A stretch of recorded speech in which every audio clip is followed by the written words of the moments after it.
Depuis le début, je savais que je devais le faire en anglais et j'avais 2 raisons, béton de pas le faire.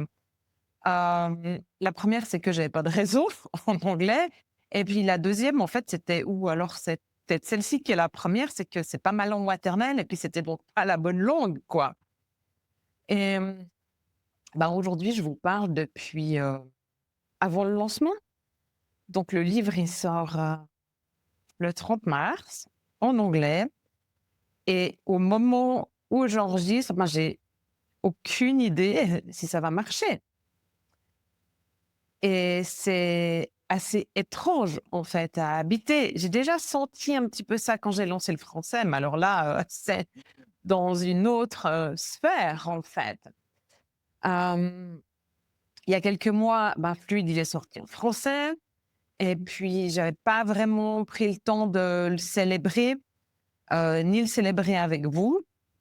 Parce qu'en fait, en parallèle, je construisais quelque chose que personne ne voyait encore. J'avais dit à quelques personnes que j'étais en train de le traduire en anglais et j'étais vraiment, complètement immergée dedans. Puis en fait, j'arrivais pas à faire les 2 parce que j'ai l'impression qu'il était pas encore né, en fait.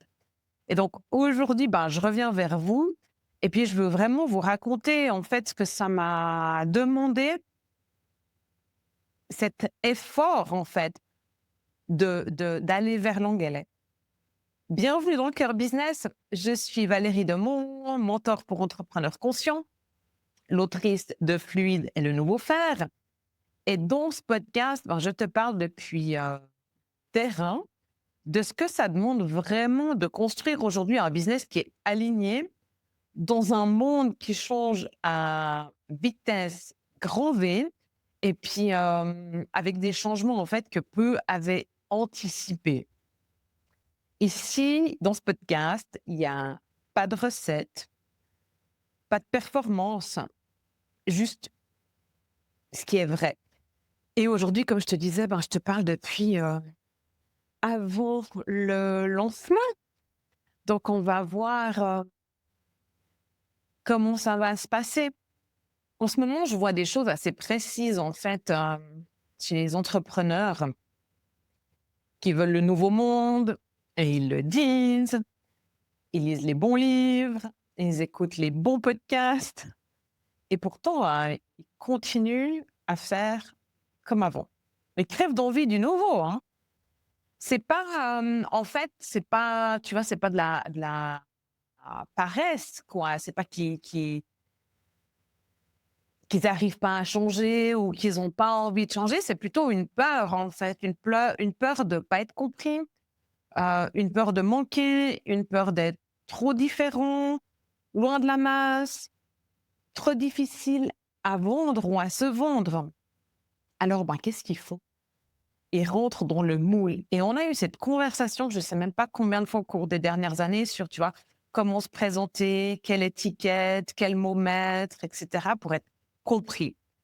Alors, en fait, ce qui se passe, c'est que, ces entrepreneurs, ils essayent, en fait, de se calibrer sur ce que semble attendre le marché. OK, c'est très, très bien, on a appris ça en marketing, hein. Mais en faisant ça, ils diluent ce qui les rend uniques pour être sûrs d'être vus.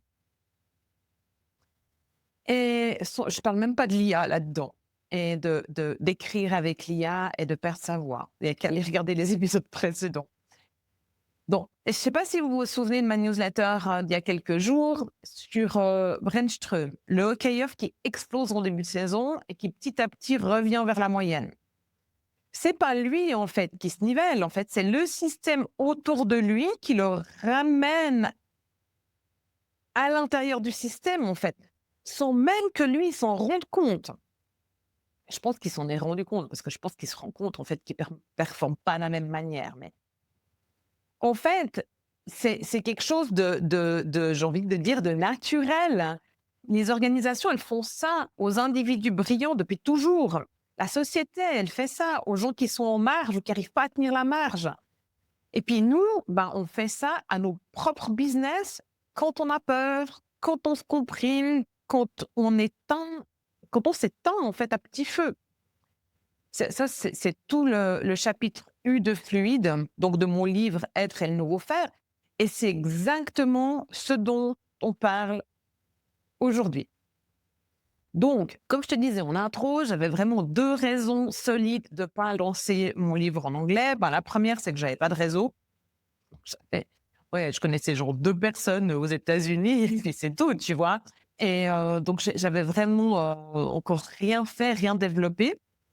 Et puis l'autre truc, c'est que l'anglais, bah, c'est pas ma langue maternelle. Je le parle, enfin, je le comprenais, je le parlais, si on peut dire parler, mais en tout cas pas du tout comme j'aurais voulu le parler, de manière à pouvoir être comprise. Et puis pourtant, ben, je savais quelque chose en moi savait depuis le début, les guides avaient été très clairs sur le fait que ce livre devait exister en anglais et ils avaient même pas parlé du français. Du coup, qu'est-ce que j'ai fait? Ben, j'ai pris des cours d'anglais toute l'année 2025. J'ai même commencé avant, 2025, fin 2024. J'ai traduit le livre moi-même. Ça m'a pris un temps de fou.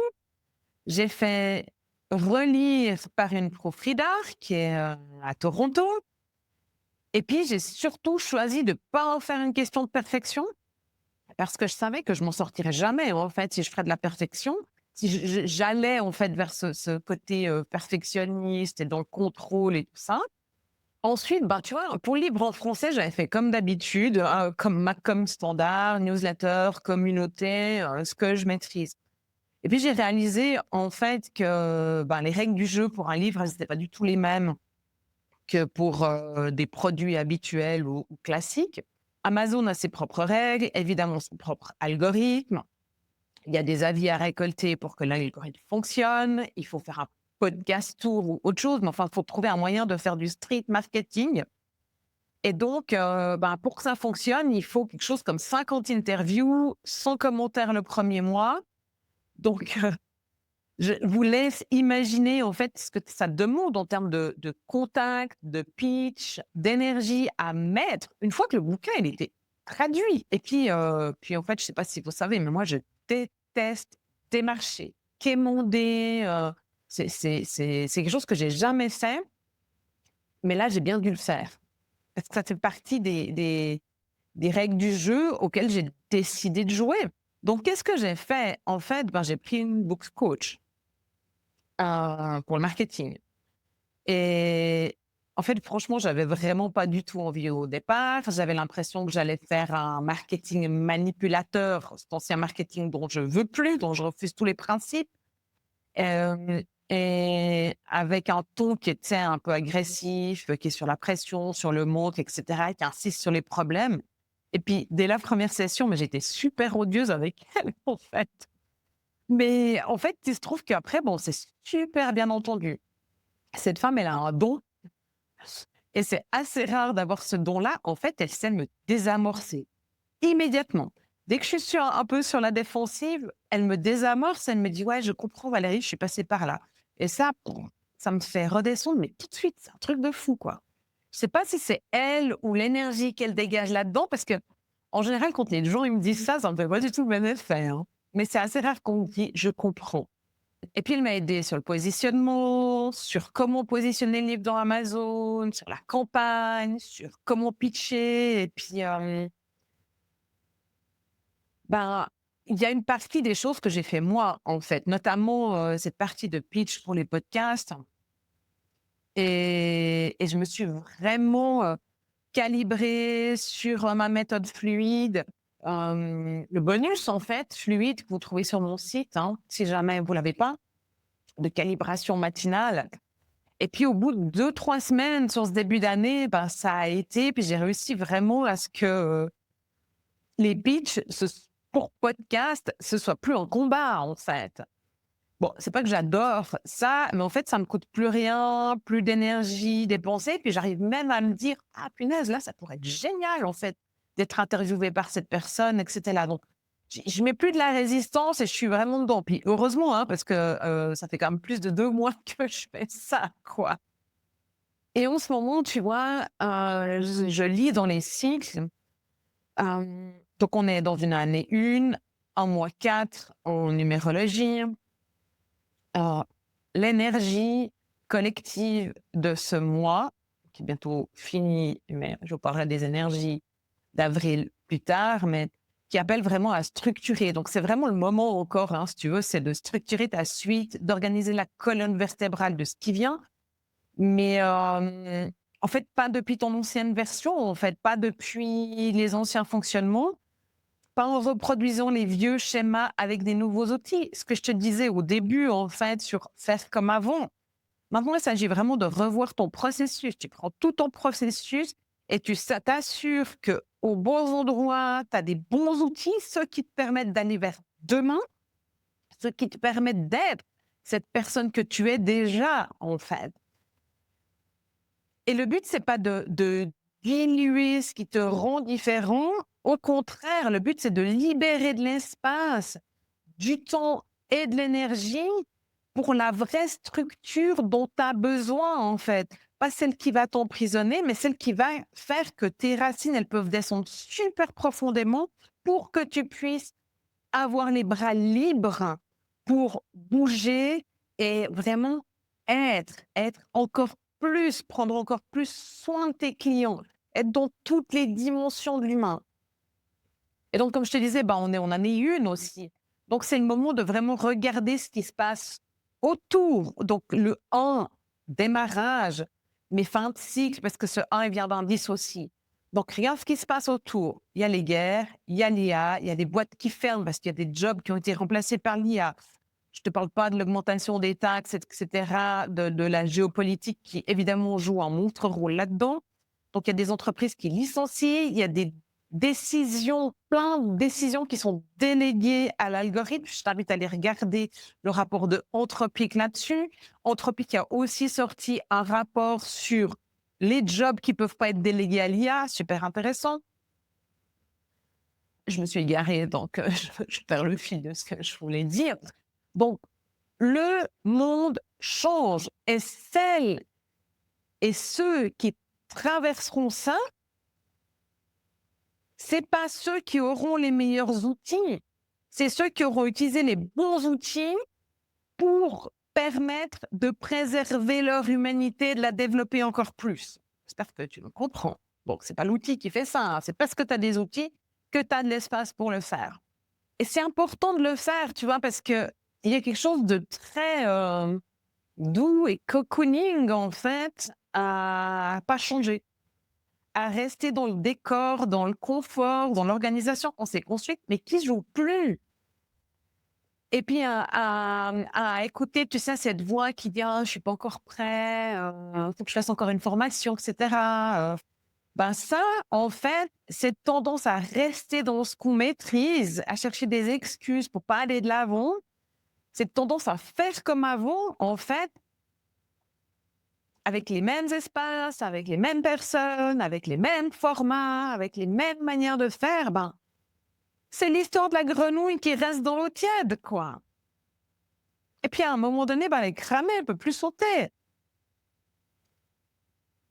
Parce que peut-être que tu te rends pas compte que ça change, mais ça change. Et puis quand tu es cuit, c'est trop tard, en fait. Là, il va falloir vraiment te réinventer depuis le départ, quoi. Et là, tu as peut-être encore du temps, le pouvoir de te réinventer comme tu as envie, et puis c'est pas l'extérieur qui va te l'imposer. Bon, je reviens au livre, à cette année et demie dans ce bouquin et dans ses lancements dans l'anglais. Bah, c'était pas facile, hein. Et il y a eu un moment pendant la préparation de lancement où j'ai quand même un peu flippé parce que je me suis dit: «Mais en fait, si on me comprend pas». Parce qu'en anglais, je parle, je crois, aussi vite qu'en français et puis je rate des mots, des bouts de syllabes, en fait. Même en français, je rate des bouts de syllabes. Merci le podcast, c'est ça qui m'a fait me rendre compte de ça, parce que je parle trop vite, parce que dans ma tête, ça va trop vite. Puis en plus, il y a la prononciation. Puis en fait, la bouche de la langue française, elle n'est pas faite pour prononcer en anglais. Donc c'est difficile, enfin. Donc ça me fait faire vraiment des mimiques, sur ma bouche, sur mes muscles et tout. Et puis bon, alors, je te parle même pas de ma grammaire. Puis à un moment donné, en fait, je me suis rendu compte et puis ça m'a fait trop marrer, en fait. En fait, je faisais l'effort d'apprendre une langue étrangère Et je me disais: «Bah, en fait, je fais l'effort de parler dans ta langue», tu vois? De traverser cette frontière pour venir jusqu'à toi. Alors, toi aussi, tu peux faire un pas vers moi pour essayer de me comprendre.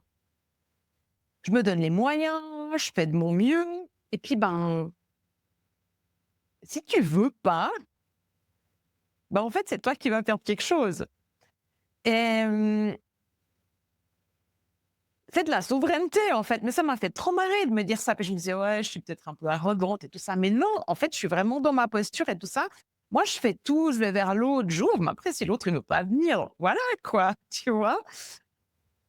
Et c'est exactement à ce moment-là que j'ai compris ce que je voulais vous transmettre dans cet épisode. Si vous voulez que votre projet se réalise, si vous voulez que le monde change, même un tout petit peu, grâce à ce que vous portez, bah, va falloir changer vous aussi.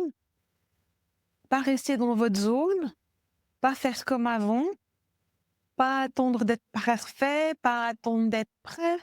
Et tu sais, j'ai vraiment découvert en fait que chaque petit pas super inconfortable fait quelque chose à mon système nerveux. Il recalibre la confiance, vraiment depuis l'intérieur. Pas une histoire de je suis parfaite. La confiance qui dit je peux traverser ça aussi. Je suis capable. Je peux rester moi-même. C'est tellement cool quand je suis moi-même. Et je vais te dire, j'avais remarqué un truc, quelque chose d'étrange. Après une interview, je pense que c'était l'automne passé, 2025. Donc, je pense que tu t'es rendu compte, si tu me côtoies, que ben, j'ai la tête qui part un peu dans tous les sens, en popcorn. J'ai trop de pensées, trop de directions en même temps, puis je fais des liens et je rebondis sur un paquet de trucs tout le temps, quoi. Sur des choses qui n'ont pas forcément de lien a priori rationnel, quoi. Et en anglais, en fait, quand je parle, il n'y a pas d'étape entre cette tête en popcorn et puis toute cette arborescence qui se passe avant que j'exprime. C'est comme si ça vient tout seul. Alors, ma grammaire, elle est pas meilleure pour autant, hein, et puis ma prononciation est toujours pas parfaite. Mais c'est juste que c'est comme si dans cette langue, en fait, mon mental était pas là pour essayer d'organiser, de perfectionner, de filtrer ce que j'ai à dire. Donc il est pas en train de s'imposer entre ce que je reçois et ce que j'ai envie de dire. Après, ça veut pas dire que je réponds correctement aux questions parce que des fois je réponds à côté évidemment, mais tu vois, en fait, la zone d'inconfort, elle m'a offert une liberté que j'aurais pas pu trouver autrement, en fait. Celle de pas filtrer. Et donc, tu vois, pour en revenir à changer le monde, moi, je vais te dire pourquoi je me lève le matin. Je me lève pour que l'humain expose son humanité, son cœur, son énergie, sa lumière intérieure, sa connexion à l'invisible, sa capacité à recevoir l'autre vraiment. Parce que c'est la seule chose qui nous rendra différents par rapport à l'IA. C'est pas nos compétences techniques, c'est pas nos formations, c'est pas nos processus de travail, nos cadres qui vont faire qu'on sera différent parce que l'IA, elle a tout ça déjà. C'est notre humanité, qu'est-ce qui fait qu'on est humain? Tu vois? Enfin moi je pense que tu les as déjà entendues, mes visions de l'IA qui me terrifient. J'en ai parlé dans 2034, j'en parle dans la préface de Fluide. Je vais pas les répéter aujourd'hui, mais elles sont là, elles me portent et des fois, en fait, quand je vois ce qui se passe dans le monde, je me dis que c'est un des possibles, en fait, et qu'il faut vraiment qu'on se bouge les fesses pour développer ce côté humain. Je raconte pas ça pour vous faire peur, en fait, mais je raconte ça pour vraiment que vous veniez habiter cette humanité et puis qu'on se bouge tous les fesses pour y aller, quoi. Et ce que je veux profondément et c'est qu'on y aille, qu'on ouvre cette voie et puis qu'on préserve cette humanité expansée pour les générations futures. Je veux dire, pour nos enfants, pour nos petits-enfants. je sais bien, en fait, que le monde va changer, que les systèmes vont changer, qu'on travaillera plus de la même manière, qu'on sera plus organisé pareil, et cetera. La gouvernance, tout ça, ça va changer, les systèmes politiques, et cetera, monétaires et tout et tout. Mais ça commence maintenant, à l'intérieur de nous et puis dans les business qu'on est en train de vivre et de construire et c'est à nous de modifier ça pour que ça joue pour la suite.